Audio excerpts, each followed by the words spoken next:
I saw Toy Story 4, and honestly, it was fine. I didn't expect much from this movie, but the first scene absolutely blew me away. It felt like something right out of the other Toy Story films with the writing and the music. It also set my expectations for the shot direction and animation for the rest of the movie because my goodness, this movie is just beautiful. Josh Cooley, this movie was stunning. Thank you for showing the audience that animated films can have cinematography that are just as great as live action films. Thank you so much.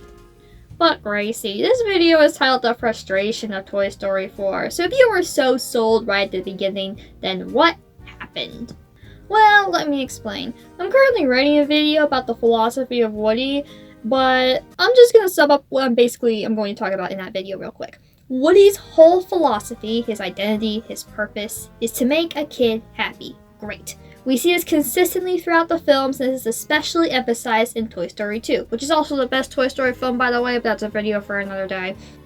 Woody literally lived for Andy, but that all changes in Toy Story 3 when he realizes that Andy does not need him anymore, but another kid does. This is excellent because the whole point of that film is to show that toys can move on to other kids and still fulfill their purpose. Everyone basically agrees that the Toy Story trilogy is the best animated trilogy of all time, and I think a major reason for this is because of the focus of each film.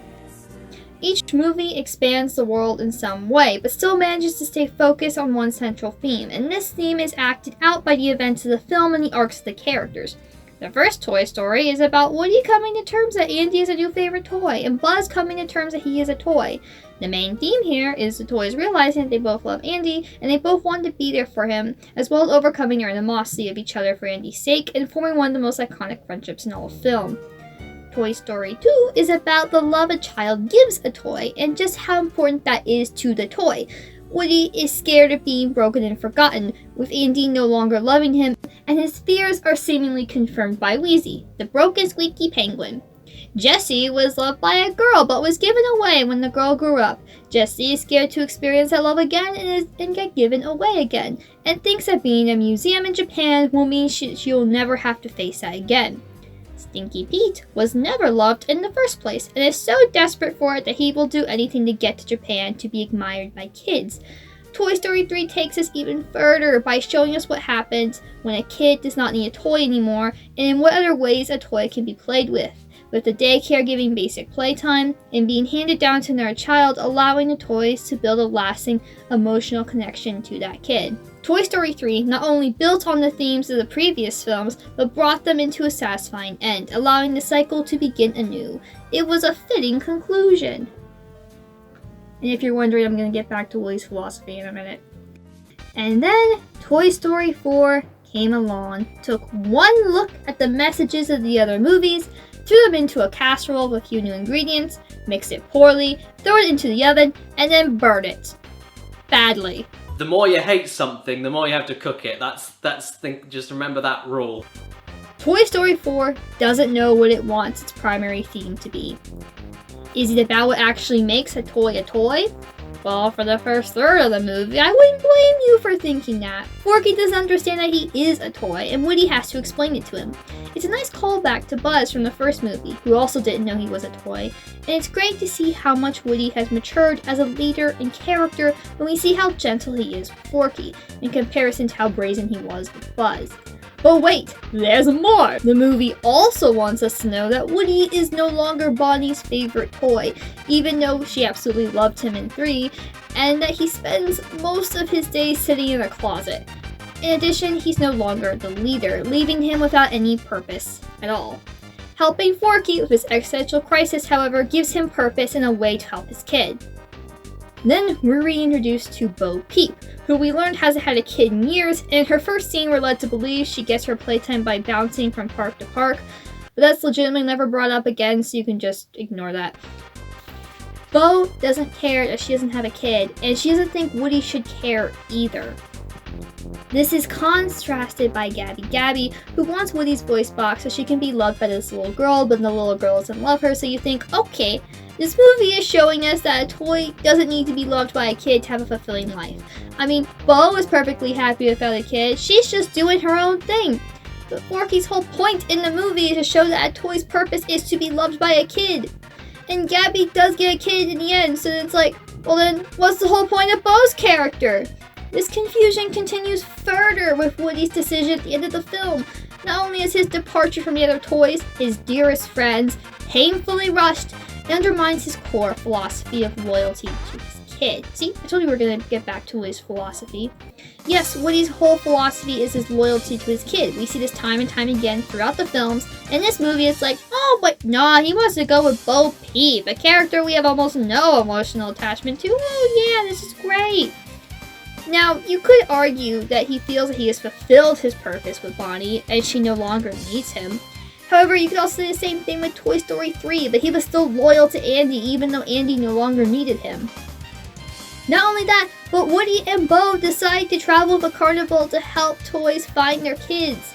What? Why are they doing this? What is the point of this? I thought the whole point of this movie was to show that toys don't need kids. But Woody and Bo are just like, oh no, we're just gonna spend the rest of our lives helping toys find kids. Why? I thought... What? What? This is so muddled on so many levels.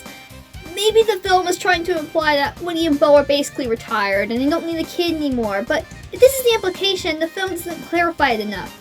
Or maybe the message was every toy is different and not every toy needs a kid. Or maybe that kids are fickle and not every toy is for every kid.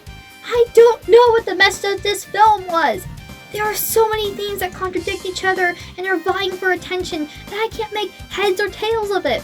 If I had to guess, I would say that Woody is retiring is the main point, but honestly, given how his lack of screen time with Buzz and their parting is so lackluster that it packs no emotional punch whatsoever, that's really bad.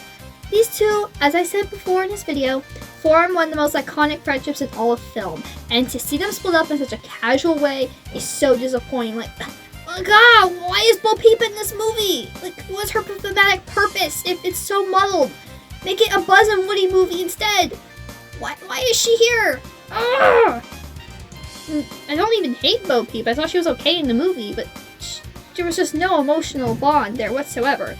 They didn't really try to make the audience like her that much. She was just kind of there. Ugh. Wait, hold on. I feel like I'm forgetting something. I'm trying to remember what it is.